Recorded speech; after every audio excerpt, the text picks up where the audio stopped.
Our next one comes from Dark Rating, and the title here is LLM Hijackers Quickly Incorporate DeepSeek API Key. So this is not a surprising development. Access to LLMs on cloud hosting companies is typically fairly expensive computationally and from a billing perspective. It's not hard to imagine that access is useful to all manner of people and would in particular be useful to use without having to pay the bill.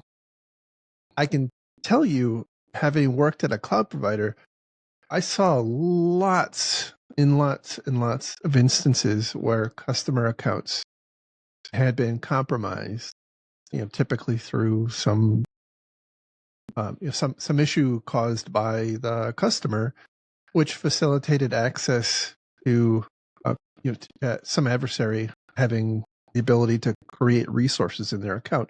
And almost exclusively, although not, there were some edge cases, almost exclusively they were used to mine cryptocurrency.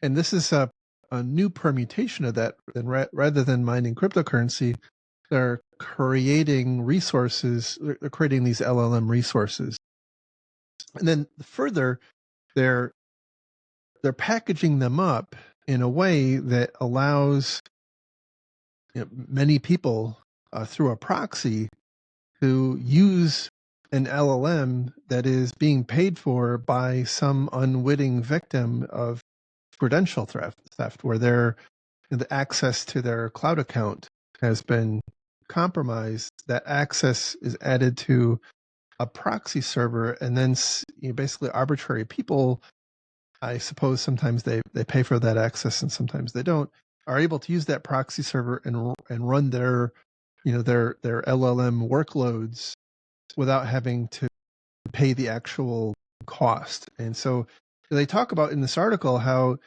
that can be quite expensive, on the order of hundreds of thousands of dollars. They talk about one particular case where someone in the course of 24 hours racked up a $700 bill and only caught it because he had his AWS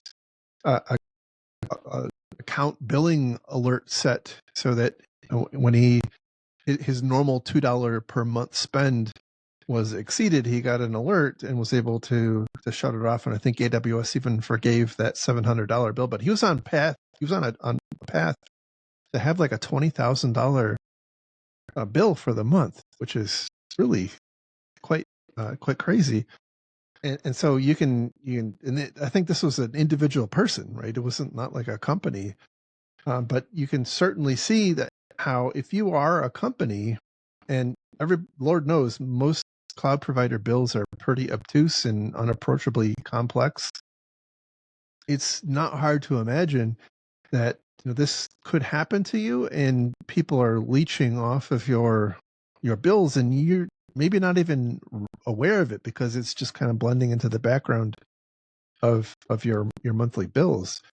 But look, this can and has been used to do malicious things. So I don't necessarily know that you're creating like a legal exposure for yourself, but you're certainly contributing to some bad stuff happening in the world. Yeah, just to reemphasize, this isn't just ripping off services from the LLM providers. It's not ripping it off from ChatGPT or DeepSeek. It's their customers their API keys that they're billed against is getting used by third parties.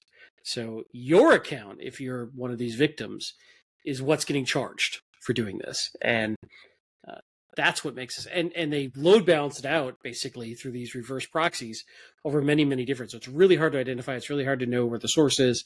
And then they're selling, probably, we don't know exactly the economics, but they're selling access to using your account to go talk to these LLMs and do whatever they want to do, running up those charges.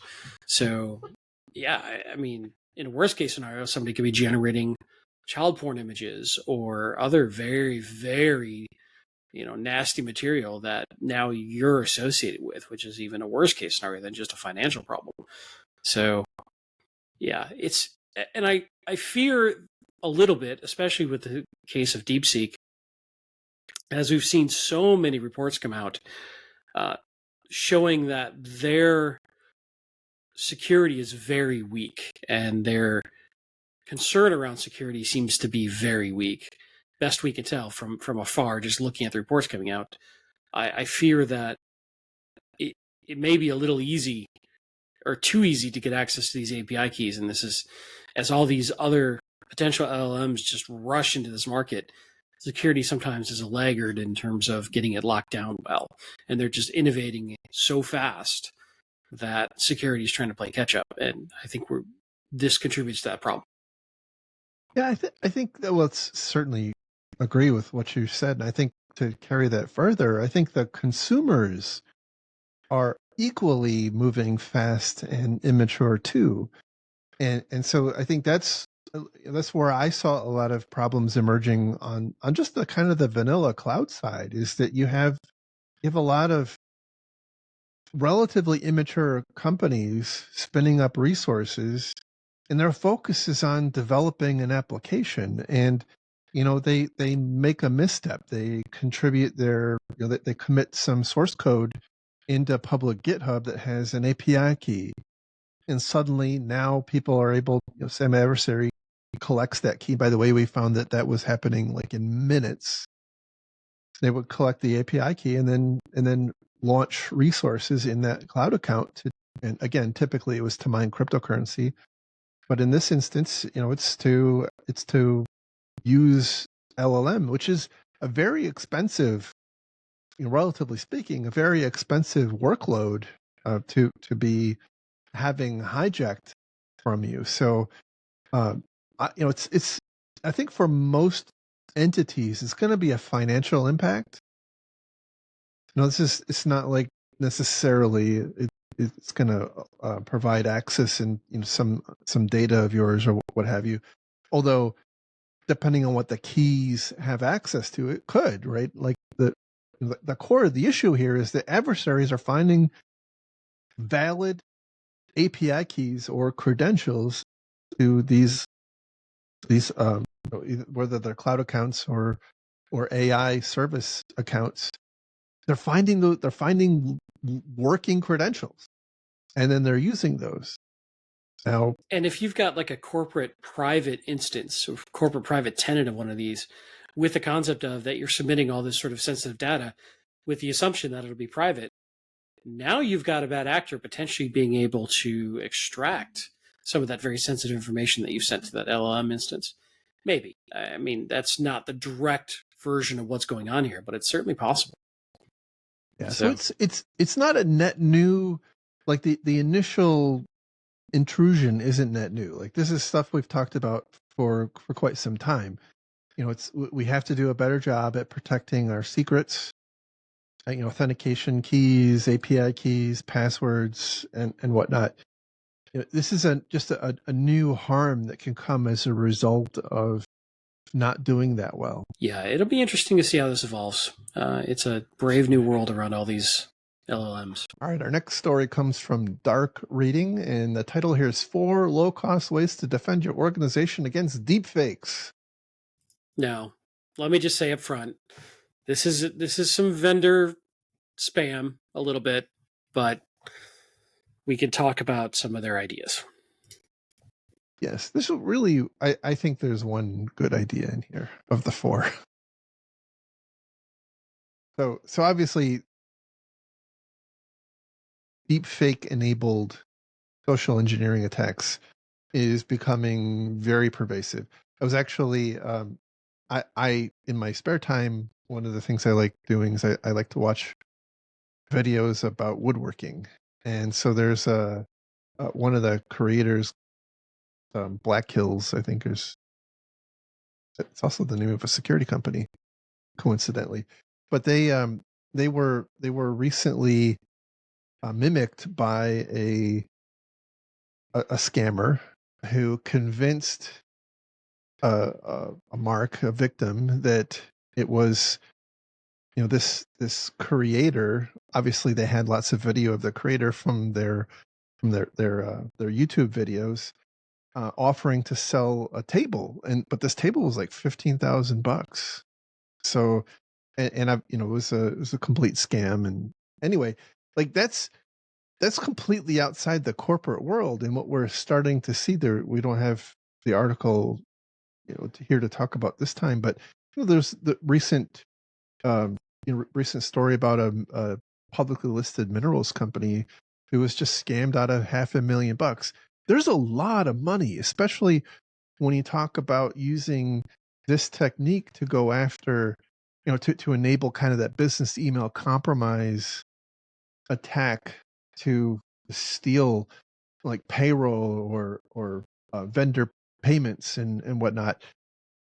Like, there's a lot of money here, and so I think we should Yeah. expect that we're going to see a significant uptick in this as that technology becomes much more commonly available to adversaries and easier to use.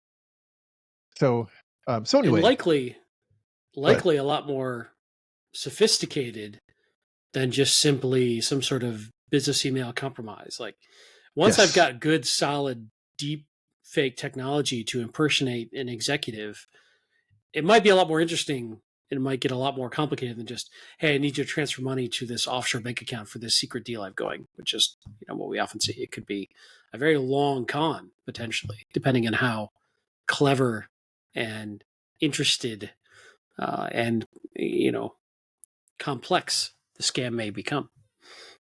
it's a good point. Good point. There is an opportunity there for kind of that long tail persistent attack. Um, so yeah, I think you're right there. So, the first recommendation is to not overlook the power of well considered processes, and I think this is really the key one. I think the rest of them are kind of, I'll call it bunk, but I I really think that as a response to this increasing threat, we really have to make sure that we've identified where those kind of weak points are. Like, what, from an adversary perspective, what things would they go after? And then you've got to figure out how to bolster those processes so that they have the right kind of, mutual authentication in the context of, like a phone call or a video call, so that your employees have some hope in hell of not falling victim to this, as a matter of process, and not relying on like them recognizing that, oh, Jerry said a word that I've never heard him say before. Maybe that's actually, maybe this is not really Jerry. So that's, I really think that's where where we have to head. Yeah, I agree, and it's going to be difficult. Uh, but we've talked about this a few times in previous shows. But if you have a well honed process, let's say it's for sending, screwing up my mic, sending money to a new contact that needs certain MFA enabled, cannot be easily spoofed process steps. And you've all agreed to that. It doesn't matter then if the CEO is getting on a Zoom call with you and yelling at you. If you've got to have the ability to say, "I'm sorry, boss, I understand, but we all agreed we have to follow the process. So please follow the process, and I'll be happy to do that." But that can be tough to do when you're getting yelled at by what you think to be as your boss. Yeah, well, in the spirit of most social engineering attacks, there's there's the aspect of urgency injected, and Mm-hmm. so if it is, two or three, somebody that's two or three levels above you in your company, yelling at you, sure, you're probably, you're probably not all that familiar with them, and Right. B, you're you're probably afraid of losing your job. So not just urgency, but level of authority, an authority figure, which is another Right. common social engineering tactic that we see. Yeah. Yeah. So, So, but so I, not to overstate that one, but I agree with you. I think that particular control is your best defense against most types of social engineering that are trying to do some sort of business email compromise or change. Another one I've seen a lot, I've personally seen this one. A bad actor got access to somebody's email system and was sending an email as an internal employee trying to change bank information for good, valid invoices. mhm, So the invoice was valid, the bill was valid, the business relation was valid. What they were trying to change was the banking information of where to send the money to pay that invoice. right. So a lot of it looks very legit, except for that one, that one change. And if it looks like it's coming from a legitimate person, that's an interesting problem, right? To have a process to build around. So for high level changes like that are very sensitive, I think it behooves our listeners in these organizations to try to figure out how can I build a social engineering resistant process that again is not too slow, not too unwieldy, doesn't slow the business down too much, but would cause a bad actor to run into a roadblock they couldn't overcome, or at least raise enough suspicion uh, that this likely wouldn't happen or couldn't go through. Yep. I'll add to that it's not all the problem space isn't all inside your own four walls.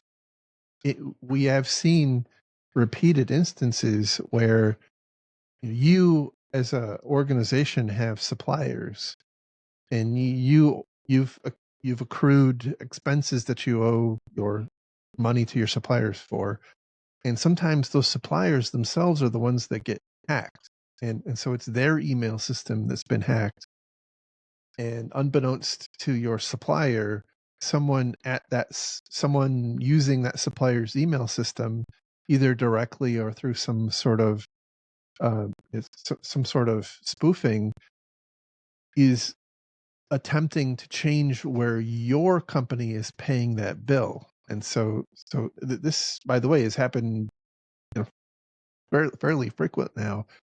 But certainly, I think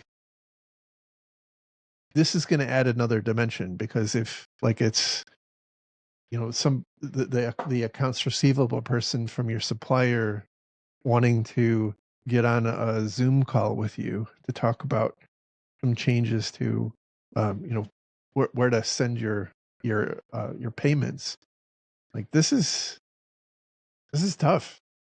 This is going to be Yeah. tough. In that case, maybe you have a known good phone number that you can call or something. I don't know. I mean, Yes. each of these is very situational, but some process that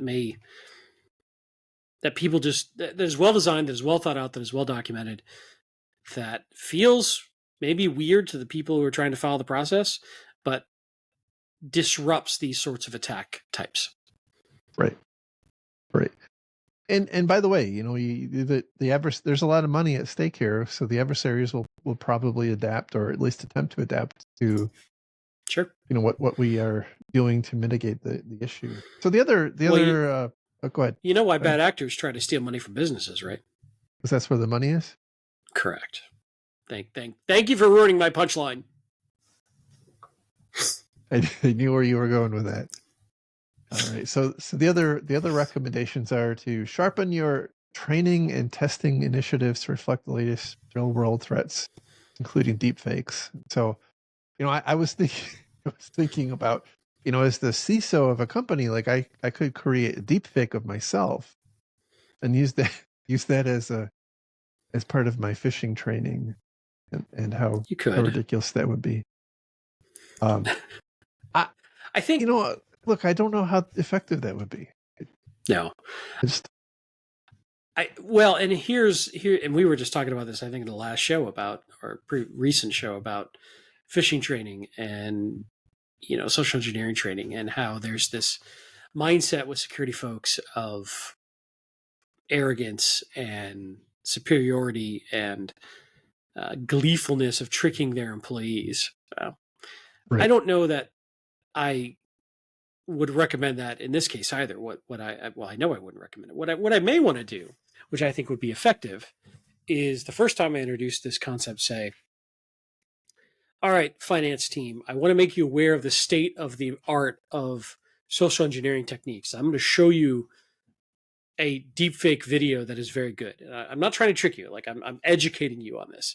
I want to show you the capabilities of why we want to do this, and not just try to then say, oh, by the way, the last 30 minutes you thought you were hearing from the CEO, you weren't. That was a deepfake. Aha, I got you. Like I don't think that primes people to learn. That just embarrasses them, and it makes them wonder, right? Why?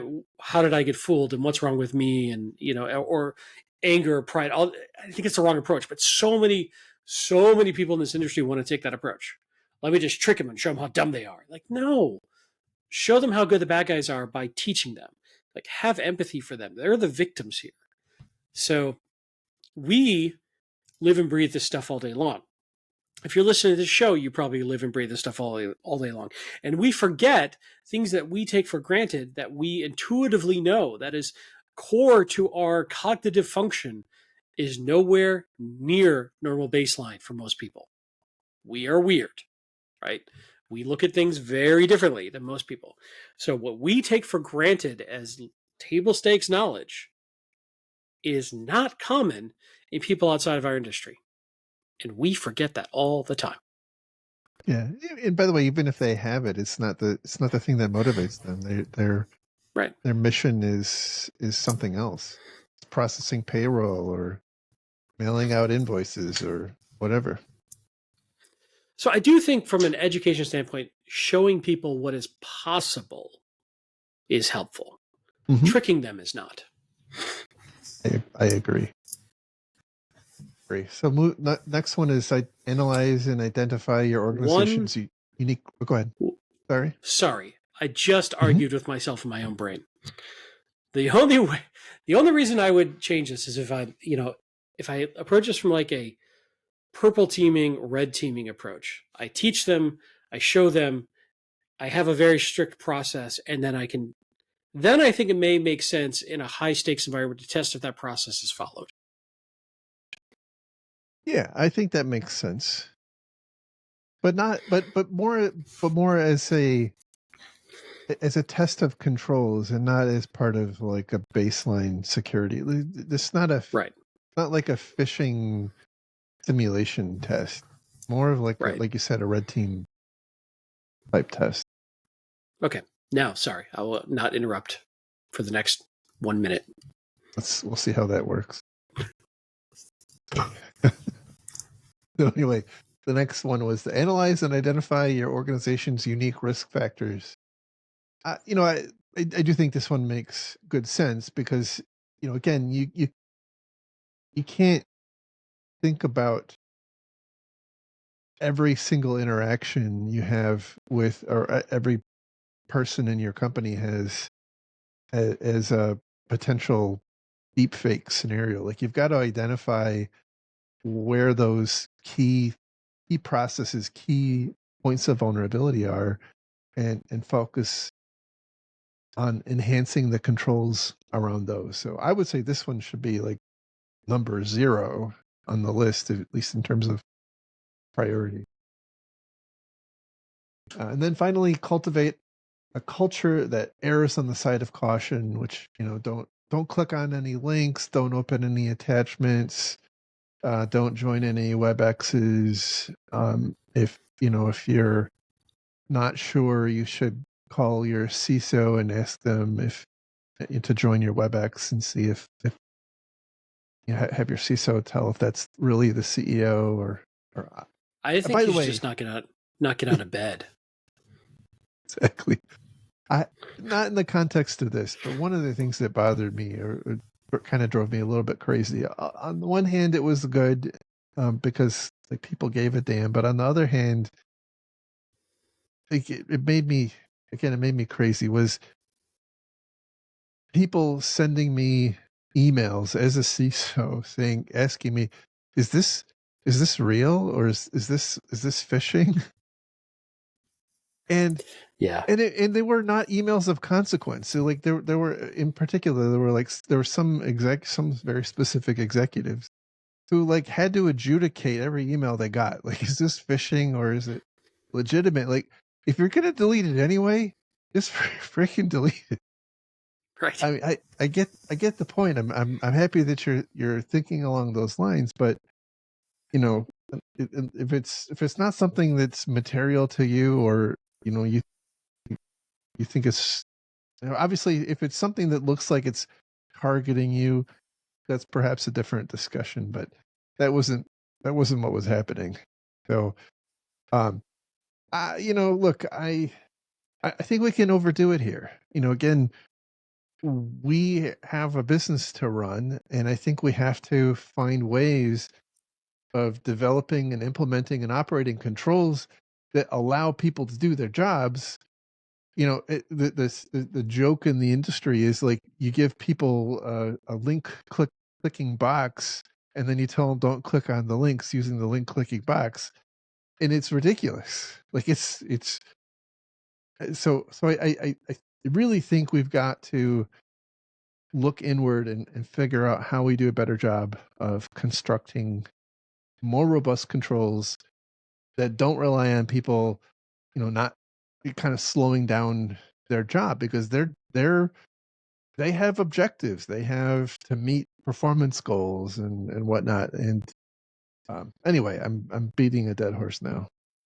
2 words: AI fixes everything. I was thinking about that. Because we've talked about this problem a couple of times. I have probably no fewer than 10 messages sitting in my LinkedIn DMs from different companies who have listened to us talk about this problem in the past, telling me that they want to come and demo their solution to the deepfake problem. Mm-hmm. So I don't know what they're doing. They make me tired. Like, Well, I just feel dirty when I go to LinkedIn. Sorry, I'm sorry. The that's not little why you feel diversion. dirty. That's not why you feel dirty. Don't lie to me. You're probably right. There is something to be said for potential deep fake detection technology, but it's such a moving target. Um, I'm skeptical. I'm yeah, just very skeptical. and I still think the first item on this list is still the more robust, reliable solution, because it catches no matter what type of social engineering is going on, which is the firm, well designed, smart process. Yeah, I was thinking, and it's a silly thought, but I'm going to say it Aren't anyway because I'm a aren't they silly all? guy. What we really need is a way to authenticate us as people in the context of like a call. So, Maybe if like the government had like a central database of authenticators that we could all. no, I'm thinking more like something that's tied to your company's directory, and so like two people that are talking on the phone can click a button, and you on your phones, and you can kind of mutually authenticate that way. I mean, I don't know. I don't know what the right solution is. I haven't put a whole lot of thought into it, but it seems like perhaps there's something there. I don't even know if you're actually Jerry. We're doing I, we're doing this remotely. You could be I just don't a. even know if I'm Jerry. So let's You be could be honest. replaced. You could have been replaced last night in your sleep. How would you know? That's true. Was it Buddhists say that you are a different person every time you wake up? It's like the problem with transporters in Star Trek. Good point. If somebody is completely recreated with all their memories and all of their, intact, they think they're that person, but they're actually a duplicate. Like, who's the real? I'm just telling you. When you went to sleep last night, you could have woken up. You could be a pop person. Now I'm going to be very anxious now. Maybe we'll move Now, on. now you're going to be anxious. That's what made So you anxious. how about we move on? All right, moving on to our next story. This one comes from 9 to 5 Mac, and the title here is Security Bite. Top Mac OS threat found riding the DeepSeek wave. Holy cow. So, unless you've been living under a rock, you're probably well aware that DeepSeek is a thing now. And I think it caused, if I'm not mistaken, it caused the single largest drop in stock value in the history of the stock market, at least for one company. It was like hundreds of billions of dollars from Nvidia's uh, stock value, which was interesting. Yeah. So DeepSeek, the headline there was DeepSeek is this new AI model from a startup in China who trained a model, an LLM model that is arguably more effective and better at its core jobs than OpenAI's ChatGPT is, and it And costs supposedly, yeah, like 3% allegedly, right. 3% of what ChatGPT costs to train. Now, there's a lot of stuff that has come out since then, like the fact that it appears that though they only spent 3%, some of the money was fronted by unsurprisingly by the Chinese government, and it also looks like they were in some way using information or some aspects of OpenAI's model itself. A little unclear how that works, but there it is. That's not the point of the story here. The point of the story here is that we had this brand new thing, this brand new shiny toy come out, and everybody is rushing out to want to play with it because it looks like it's amazing. All of the reporting is that it's so much better, so much more effective, so much more efficient than anything we have in the US and in other parts of the world. And so we have lots of people wanting to go kick the tires, and this is the kind of thing that causes the bad guys to like lick their chops. Like they live for this sort of thing, and sure enough, some some uh some bad guys here have created a set of Mac packages that purport to be the DeepSeek LLM that you can run locally on your computer.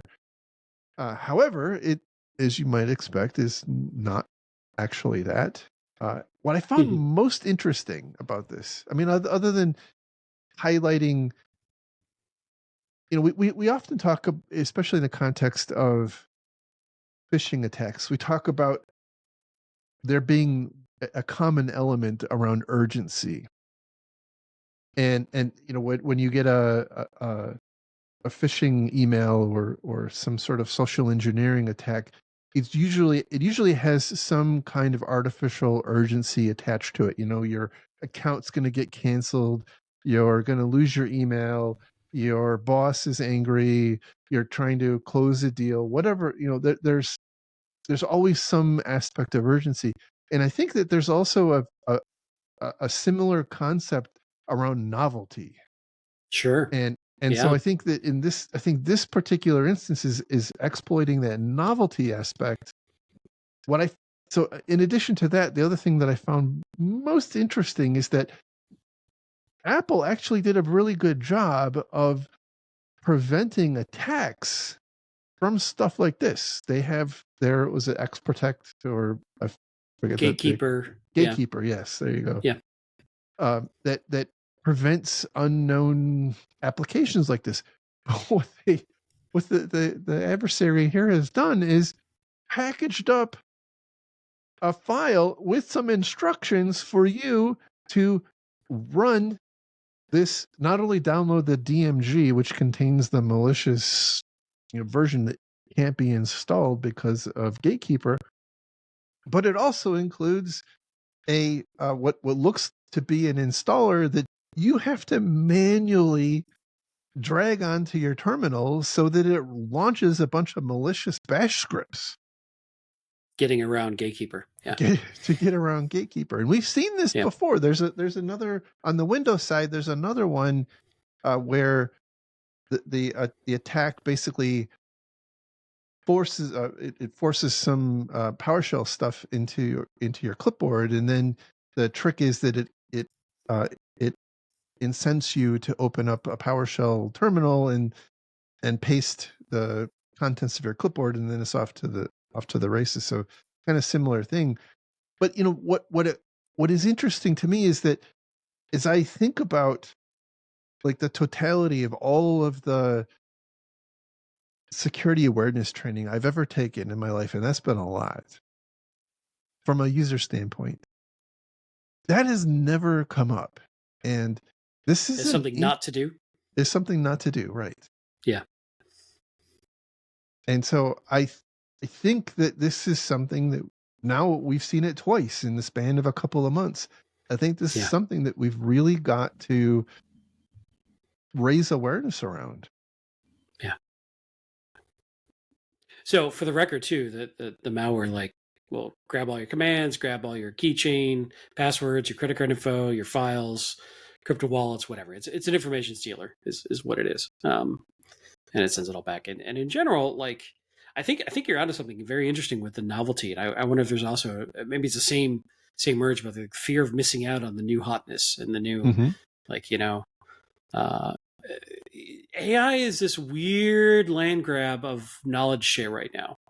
And it feels like we've talked about this a ton. I won't belabor this point, but everybody and their brother feels like in the information security industry or the software industry, if they don't adopt AI, they're going to go out of business. Oh yeah. It's so disruptive. Like it's the definition of disruptive. And who knows? I will say I am personally very gun shy of DeepSeek because it's China based, and we've got another story that talks about some interesting aspects of this. I'm going to say this as politically correct as I can. We have seen plenty of evidence that China is not shy about stealing as much information as they want, and they have a tight control over all the businesses in their country from a government level. Like I think it's every company has to be partially owned by the government, basically, and they can influence that. And China's not so much our friend in that sphere right now. So I'm very cautious about DeepSeek, personally. I think most countries engage in some sort of cyber espionage and whatnot, but I really feel like China has taken intellectual property theft and turned it into a industrialized endeavor. Well, don't quote me on this, but it's my understanding that sort of the culturally, they didn't really have much the same concept of intellectual property as the West does. It just wasn't part of their culture and their ethos. And it's not a moral thing. It just wasn't like, how can you own ideas, right? And they, in fact, as I recall, and again, this is not my area of expertise, I may be butchering this, but like when they started getting into things like World Trade Organizations, they were very confused by all this intellectual property and copyright theft. And like, well, why is this a thing? As I recall. So it's just a different view of that concept, I think, culturally at times. But yeah, no, if I have staff going to China, I just assume that their systems are going to be compromised and data will be stolen and that kind of thing.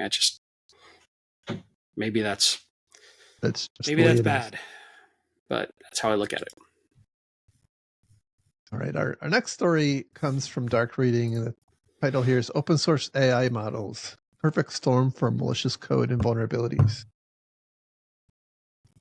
A couple days ago, maybe a week ago now, there was a report by a company who, of course, can help you out with securing your AI endeavors, identified a couple of malicious machine learning models that were posted up into Hugging Face. And which is such a name. I just got to say for the record. Yeah, what was the game? Right, it brings me back to the Half-Life? the Half-Life. Yeah, the crabs that Yeah. jump on your face, right? Well, I mean, let's start with Alien and the facehuggers from Alien. Fair. Your mom also jumps on my face, but we're not going to talk about I knew. See, I knew it was going to happen. it. It's been a long day. It's only Monday. Sorry. Anyhow, getting past their name. This ironically, this particular issue, when you actually trace it back, doesn't impact LLM models. It impacted some other types of machine learning models.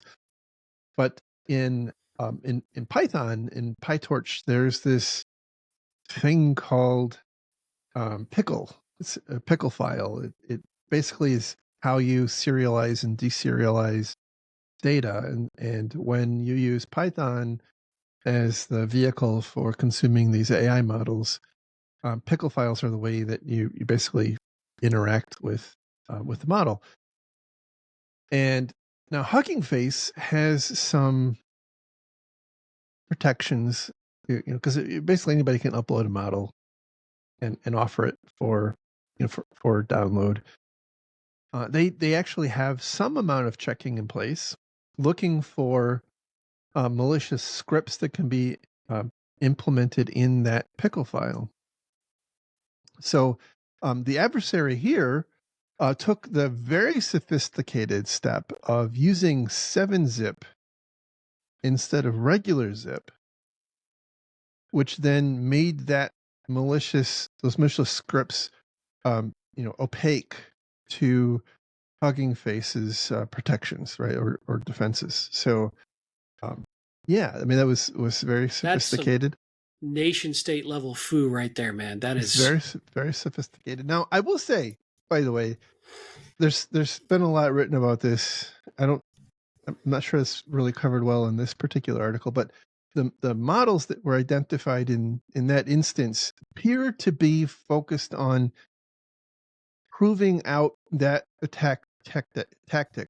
It wasn't necessarily intended to be like a um, I don't think they were actually expecting people to download it and use it en masse. It looked like it was it was a proof of concept type of thing. So unclear if it was for a researcher, but if you were unlucky enough to have downloaded it and run it while it was there, it would create a reverse shell to a fixed IP address. So the system you ran it on would have attempted to create a reverse shell that calls out to an IP address that some unknown actor controls. But Do you think they paid for the license of 7? I don't know. I don't know. Good question. We'll just add it to the list of misdeeds. Really good question. That's what I'm here for. I think it's as they point out in this article, it portends a larger challenge with our rush to embrace AI. And in the article, they point out that 61% of companies that are dabbling with AI are using models that come from the open source ecosystem, Right. like Hugging Face. And so I would say, broadly speaking, that as we joked about earlier, that the defenses against against attacks leveraging these models is not very well refined, right? Yeah. Your CrowdStrike agent isn't going to detect probably malicious, a malicious uh, model, right? Unless it's something that's very obvious, like a script that makes a call out to to a fixed IP address with a remote shell. That CrowdStrike should be able to detect that, but that's a pretty simplistic example of what can go wrong. I think the other concern I have is, we're on the kind of like cloud, like we're still on the precipice of what's possible with these kinds of attacks. The adversaries are just kind of feeling their way through right now, trying to figure out like how can I leverage this technology to go off and perform attacks. And Right. so I think we're in for a long slog that, again, I think is going to mirror some of what we've seen with the challenges in cloud. Well, the one thing that occurs to me is something that we've talked about kind of off and on with the open source ecosystem in general is, do you know where your code's coming from that you're getting? And is it Mm-hmm. safe, right? Now, Hugging Face, to their credit, has some capabilities built in to try to detect malicious code from being shared out of their servers, and kudos to them, but they can't catch everything. So it's a tough one. And Mm-hmm. again, I don't know how many of the commercial code analysis tools are up to speed on this yet either. It's a whole brave new world, and there's a lot of room for bad actors to maneuver before our defenses catch up. So, Yeah. it's not what most organizations want to hear, but I would say be very careful and don't just jump into whomever's got some interesting new version of code to play with. You don't know what you're downloading. Yeah. But, as we've talked about several times now, I think there is especially with AI right now, there is a desire to move fast. And I I don't see that changing anytime soon. And in fact, I see it kind of continuing to trend further in that direction. And so what I would say is, like, we've got to make sure that we're facilitating that rapid movement in a relatively safe way. So for example, you shouldn't be experimenting with, untrusted models on production systems, on production networks. Like, you should ideally be running these kinds of experiments in some sort of a controlled environment, so that if it goes horribly wrong, the damage is contained. Ain't nobody got time for that. I know. Let's push it to production. What am I saying? Just push it to production. Who We'll do it cares? live. Who cares? What I've learned. Uh, Soon enough, it'll be AI making those calls anyway. Hey, So, hey, look, those admins or devs are out there with a job. You don't have a job. So who got it right, mister? you're. I can't argue with that. I just The can't argue with logic is that. unimpeachable. I can't argue. Anyway, the main point I wanted to make is, like, we're seeing, because of the rapid pace this is developing, we're starting to see attackers sit up and take notice. This particular event, I guess I'll call it, is an indication that it's possible, right? It's not impossible. There are opportunities to weaponize these models for attacks, and so um, we have we have to we have to exhibit some sort of care, because I do Yeah, feel like this is going to be the exposed to the internet control panels problem of, let's say, the 2030s. fair enough. And it's good to see the bad actors innovating in the AI space, though. They got to keep it fresh too. Good point. A very good point. All right, Yeah. our last story comes from Security Week, and the title here is "Beware of Shadow AI, Shadow IT's less well-known brother." When I read this, I was taken back to the interview that we did on Getting Defensive, shameless plug, with Dave Shackelford, who talked Yep. about a friend of his who was a CISO that recently resigned because, at least the assertion was, concern over AI. And I think it's probably broad, lots of different reasons why that happened. But for me, this feels like trying to hold back the tide. Yeah. Um, and I say that because, like, these are not necessarily even apps that you install, or there's websites that you visit. They're on your phones. They're on your, like, they are becoming so pervasive that it's a problem. But anyway, the whole, the point of this article is that, we generally lack governance around user-driven use of AI technologies. we're certainly seeing, and we complain endlessly about how companies are embracing AI and displacing workers and whatnot, but that's not what we're talking about here. We can debate that all day long. This is more where employees are taking it upon themselves to identify and use AI technologies in furtherance of their jobs, and Right. and the That risks isn't that creates. authorized Right. or sanctioned or provided by a corporate IT department. Correct. And so this article goes through some of the risks that are associated with that, such as data leakage. You've got employees who are, one of the great examples, that I don't. I'm just going to put out as an example. I'm not saying this is necessarily a problem, but like there was a time when Grammarly was a big plugin for email and for your word processors. But as you were typing, it was not just all happening in your browser. It was actually sending whatever you typed off into Grammarly's cloud. And if you didn't have an agreement with Grammarly to transit confidential information, that could create a problem.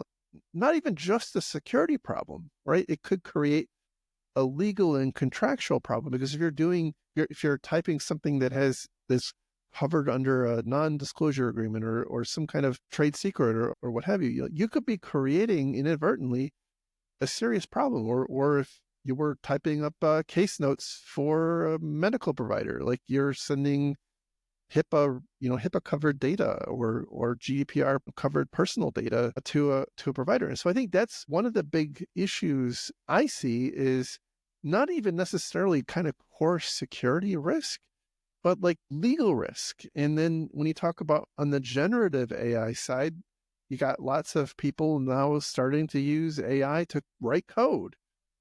And one of the big complaints about generative AI is that it's basically stealing code. And I'm using the word stealing in scare quotes, but it's not writing necessarily the code completely on its own. And so then you get into the question of who owns the code that your employee had their AI agent write. And now when you as a company go off and find some kind of AI technology to help your developers write code like that, that's on you, the company, to work through that issue. But when it's something being driven by an employee, and then suddenly, surprise, you're being sued for, to my awareness, this hasn't really happened yet, but I can envision at some point companies being sued for, trademark or patent or some trade secret infringement because they incorporated AI provided stuff into their code base unknowingly. No, I agree. But I also feel like, back to your first point, you're screaming into a hurricane. This is just going to keep happening. Because everything and its brothers got AI integrated now. And it's almost a panic by all of these providers to integrate some level of AI to stay competitive in their mind. Right. And I think for our employees, an existing tool suddenly turns on AI, they try it. They're like, hey, this makes my life easier. Great. And they don't know or care about these problems. That's not their problem to solve. But it's also very, very difficult to police this without some pretty heavy oversight. And I think the reality is some bad things are probably going to have to happen before most companies take this seriously. It sucks, I agree, but I don't know what the end game is. This article recommends some responses, like robust AI governance policies, paired with education and granular access controls. But I think this space, as you kind of alluded to, is moving and evolving so fast. My head spins when I think about, like, what would a policy say? And to be clear, I think taking this to the next step, you've got a policy that says you can only use company-sanctioned AI tools, and here's the list. Okay, great. Now, how responsive is that company to integrating new tools, or even understanding that a new tool got introduced to an existing approved tool, or that a new version had a massive AI overhaul? Or are we now becoming uncompetitive because we're not using the latest version of something that our competitor is using. Do we just have to accept some of this risk to stay competitive? I don't know that that conversation is even being had, much less what the right answer is. It almost feels to me, and this is very old school, but it was back in the day when we first started with SaaS tools. And there was a mindset of, hey, anything that's internet connected is not going to be acceptable to us. Well, now you can't get away from it. Every piece of software is internet connected in some way. I think the same thing is going to happen with AI. It's whether we in security like it, love it, hate it. I don't know that there's a lot we can do to stop it if we want it to stop it.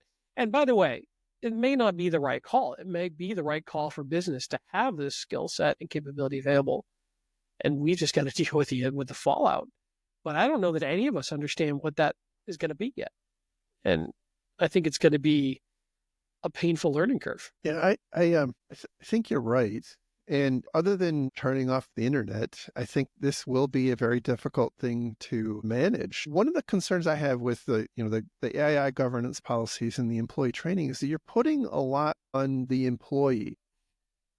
Not everything is advertised as AI, right? And Right. So I think that's when I read this, that's one of the concerns I have, is that AI is becoming so pervasive. It is in so many different things that when an employee uses something new, it almost certainly has AI in it, whether they know it or not.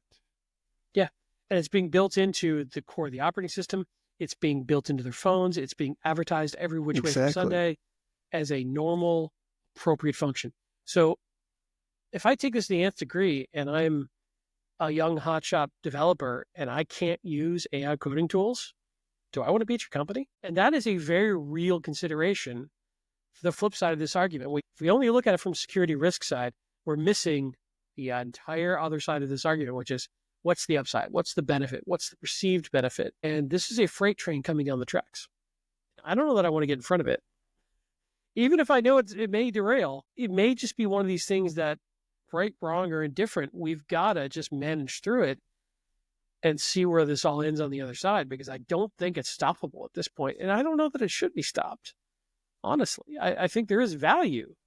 Yeah, I think at some point, and look, we've joked a couple of times around, there is a large part of the IT and in particular security world who is very skeptical and very opposed to AI on ethical reasons, on environmental reasons, on lots of reasons. Like there's probably a dozen reasons or more for that. And I personally may not disagree with a lot of them, but and I think there's a lot of comparison of whether people realize they're doing it or not.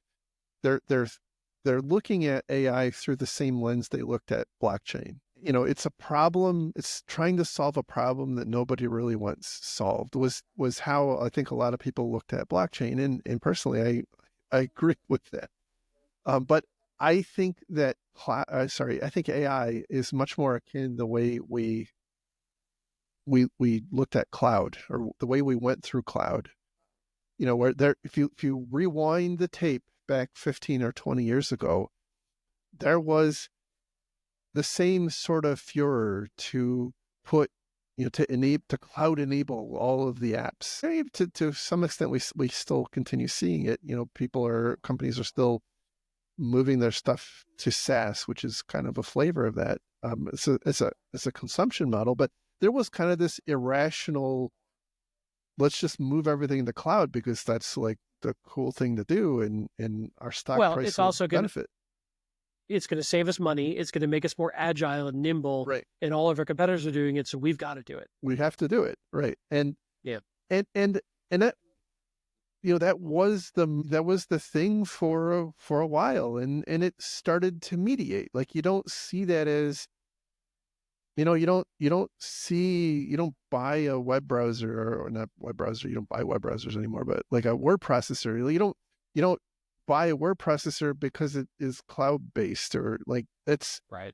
You don't buy software now because it's cloud-based or not cloud-based. That is just an artifact of, or an aspect or attribute of the thing that you're buying.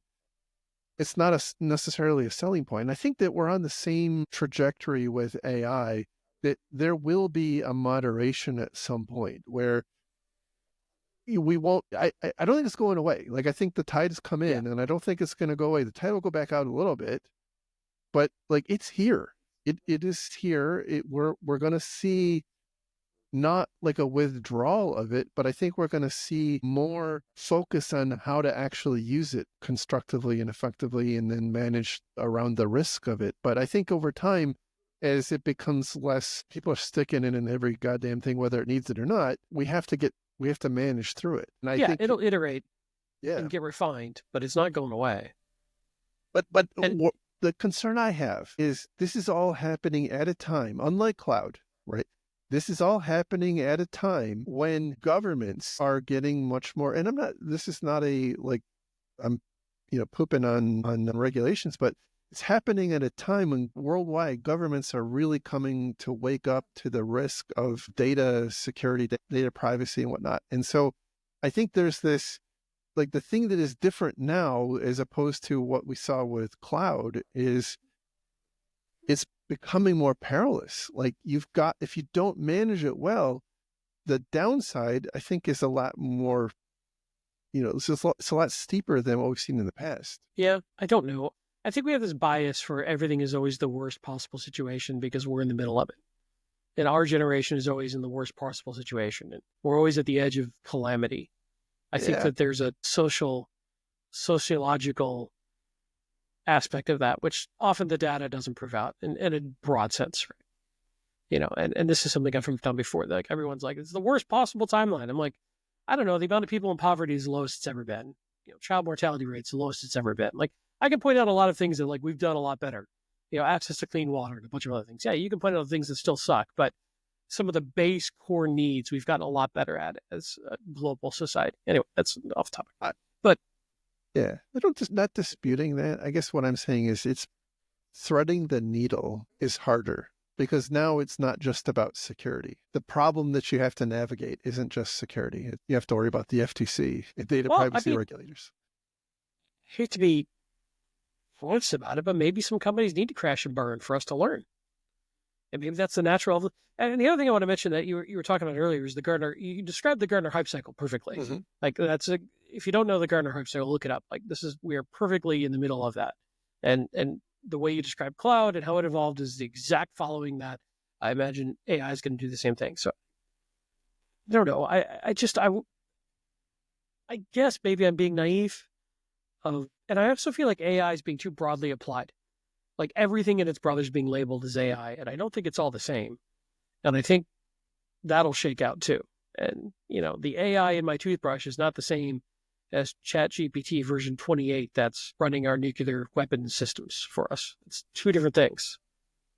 I think that the risks are certainly not uniform. For example, when your AI thing is sending data to some central offsite place, that presents a different set of risks. Like, you've got to make sure that you have the right kind of data protection stuff, contracts with whoever you're using. Otherwise, not only are you exposed to breaches, but you could run into regulatory problems. AI as a means to perform business logic is also problematic. Like, this was when I was with my last job, we worked a lot with bank regulators, and I suspect you may have seen some of this too.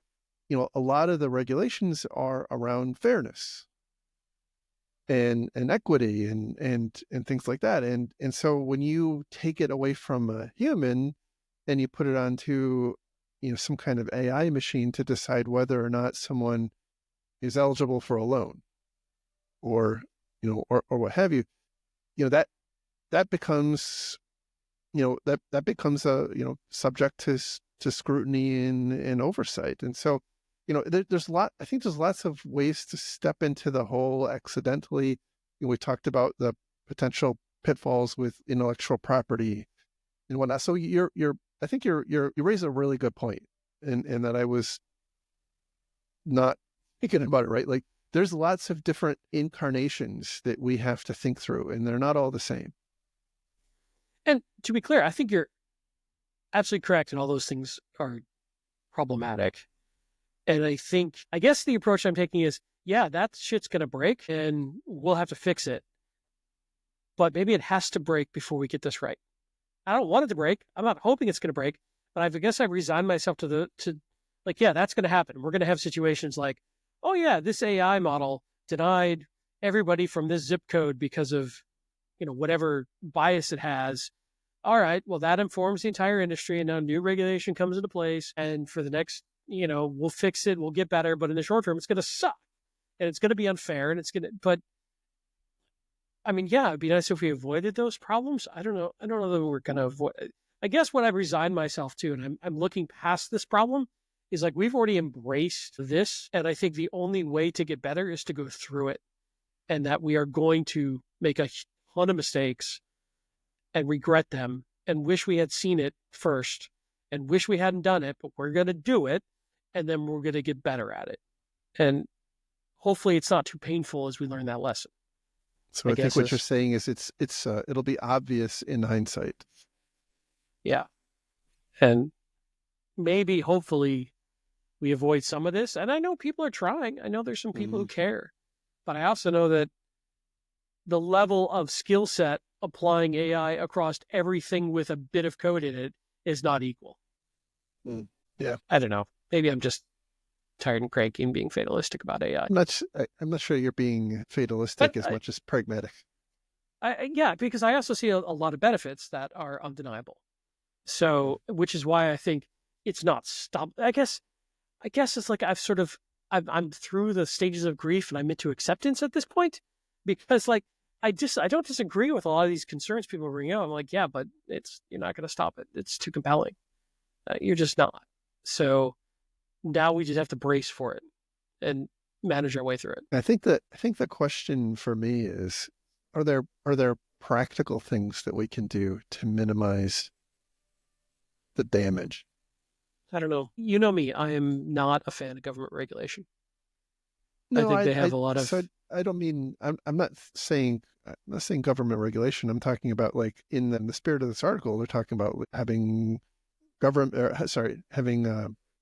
policies around AI and training your employees and whatnot. And I'm just not sure. Like, I think that can take you so far, but I think there's, as you've pointed out, I think there's this like super compelling argument combined with the reality that where AI is and is not necessarily super obvious in all instances. And so maybe you can cut it off or mitigate it to some extent. But I guess on the other side, I think this might be an instance where this issue is going to be most problematic for the companies who ignore it and leave it up to their employees to go and do the innovation on their own, rather than at the company providing the tools that are acceptable to the company. Yeah. The only caveat to that is the company's got to be responsive. Yeah. But if they're not, then it magnifies the problem, right? So it's right. It's going to be the responsive companies that are facilitating employee expectations and requirements that have a hope in hell of minimizing, probably not eliminating, but minimizing this challenge. It's the ones that pretend like it doesn't exist that I think are going to see the biggest issues, where employees are just off, figuring out how to do it on their own. Right. And it becomes an unmanageable mess. Right. Yeah. So anyway, once again, So look for a forthcoming book on AI governance. No, I'm kidding. Yeah. We're available for motivational keynote speaking. It's an interesting time. I think we have to think about it again like cloud. We're on the cusp of the next big IT. I mean, it's already here. Like it's not going away. The people who succeed in their IT careers are the ones that help organizations manage through it, whatever that means, on the security side, on the consumption side, on the implementation side, And so from a personal growth standpoint, factor that in. Yeah. Yeah. One underlying thing that I'm not saying out loud that I should is, if your security team is just saying no, you're going to get run over by the business. And that's not effective and not helpful. your replacements will probably have a different perspective. And it doesn't matter how right you are. Right doesn't matter in this case. This is an undeniable movement that if you stand in the way of, you will not be a benefit to the company, is my opinion. Yeah. And as with everything, that is not a uniform statement about every industry, every company, but I think on average, that's the world we live in now.